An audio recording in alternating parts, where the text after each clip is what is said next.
Hey there, guys. How's it going? So fantastic to see you. Welcome, as always, to Breakfast All Day. I am Christy. With me, as always, these days, which I'm loving, is my fantastic friend, Katie Walsh. Hello, Katie. Hello. Hi. Hi. Thanks for having me back. Good to see you. Katie's with Tribune News Agency. You can read her all over the place. And thankfully, she's here with us today. Before we begin talking about Death on the Nile, don't forget to subscribe if you have not already. Hit that subscribe button, hit that bell, and so you will not miss a single thing. February movies tend to suck, but we're going to try and make them as interesting as possible. And that is true with Death on the Nile. Katie, tell us about it. Yeah, so Death on the Nile is another Hercule Poirot mystery. The Belgian detective played here by Kenneth Branagh, though we know he's been played by many other actors, especially in the 70s. And he's an Agatha Christie character, obviously. And it's the follow-up to Murder on the Orient Express. So, gotta love these movies. They just tell you what's happening right there in the title. Someone's going to die. There's gonna be a death and it's gonna be on the Nile. So it's this very sort of like contained mystery. There's a certain number of possible victims, there's a certain number of possible suspects, and then Hercule Poirot and his famous mustache will figure it all out. And this film stars Gal Gadot and Armie Hammer as newlyweds who are on this riverboat on the Nile, going on their honeymoon with a really strange group of people to sort of be on your honeymoon with, like your ex, your godmother, your financial planner, your like friend and her aunt who's a singer. It's just like it's just getting this whole motley crew together. So it's okay. I mean, I don't know. Like, I feel like in a post Knives Out world, like you have to deliver more than just a standard murder mystery. It's so hard to live up to that. And thankfully, we have Knives Out too. Also on a boat. Right. It's That's potentially going to true. be on a boat.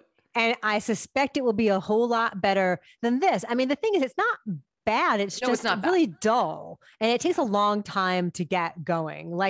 When the suspense should be from the very beginning, and it takes a long time to establish all the characters and who we are. We need to talk about the fact that Armie Hammer's presence from the very beginning is extremely distracting because the first time you see him, he's dancing in this really aggressively sexual, physical way with the woman who is his fiance at the beginning of the film, whom he dumps for Gal Gadot. She's played by Emma Mackey. She's pretty great, actually. She's one of the best parts of it. She like has just a right amount of crazy, I think. But it's so distracting given what we know. And again, like this was made a long time ago. This is supposed to have come out in December of 2020. It's a victim of the pandemic in terms of its release. But in that time, so much has been Yeah. revealed. These allegations against him. Were you distracted watching Armie Hammer in this? He plays this cad player type. He obviously has a fiance at the beginning of the film, and then he marries Gal Gadot. So, he's not exactly the most heroic stand-up character. So it sort of almost fits with his persona or the things that we found out about him. I did find the opening scene with the dancing to be quite distracting as well. But I think that because he's kind of this louche character that you're like, it fits. This is fitting the Armie Hammer model. Also, I mean, this is the most scandal-plagued cast. Gal Gadot has had not a great couple of years with her Imagine video and her, sort of comments about the IDF. I mean, she is a former IDF soldier, and Letitia Wright has been going through some anti-vax controversy.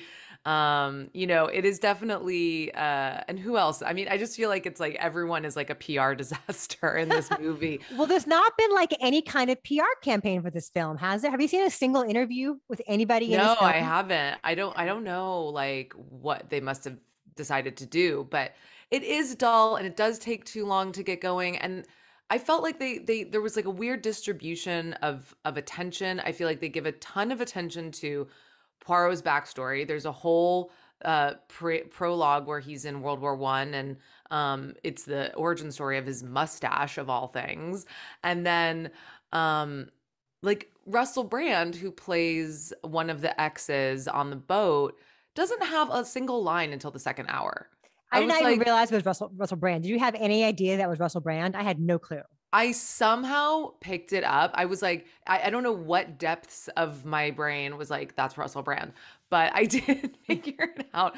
But I was like, he doesn't say a single thing until the second hour of the movie. It was just, it's, I know Knives Out is sort of like the Scream of, murder mysteries, but I feel like it comments on race and class in a really intelligent way that I think I felt sorely missing from Death on the Nile. Like, it has a diverse cast, but it's not trying to say anything about the money that these people have and the inequalities and the power issues. It's just like, we're really diverse. Like, this is fun. And oh, we just like happen to be in Africa. I'm like, what about the Black characters? What did they think about being on this luxury riverboat? It felt like it sort of erased Egypt for me.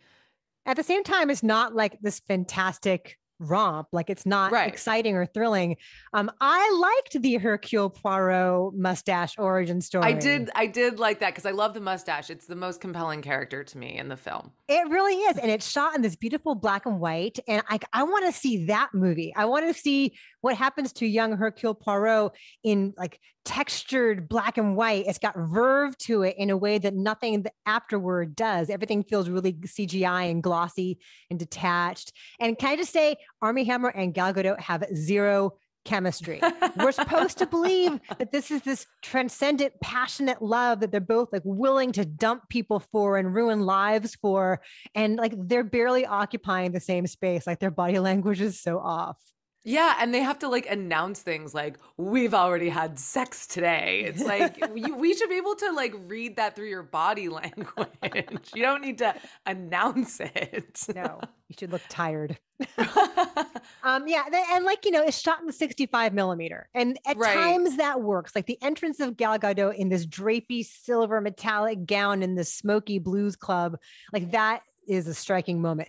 Sophie Okonedo, everything she says is a freaking zinger, and she like steals this thing. She and Annette Bening both bring like some nice snark to it and some wit to it, but otherwise it's just like weirdly dull for a classic murder mystery. It is weirdly dull. I do think Sophie Okonedo steals it, and Emma Mackey, as you mentioned before, who plays sort of this femme fatale character, she's awesome. So there are some bright spots, but other than that, meh. I agree. So what's your number? 5. I'm saying 5.2. We're around the same place, I would say. So 5.1 is our number. Death on the Nile, I believe, is only in theaters. I'm not sure it's worth schlepping out to the theater for, but hey, if you're a Kenneth Branagh completist, once you've seen Belfast, you can go and see this and say, wow, he's made better movies. Anyway, thanks for seeing us, Katie. You're great. You are at Katie Walsh STX on Twitter. You're fantastic in all places. Thanks for watching this video. Please don't forget to like and subscribe. We are at BeFast All Day on Twitter, Facebook, and Instagram. We are patreon.com/BeFastAllDay. For all of our TV recaps, we've got the Book of Boba Fett finale this week. We've got more Pam and Tommy, Peacemaker, Gilded Age. So come hang out with us. Thanks a lot, guys. Have a great day. Bye. Bye.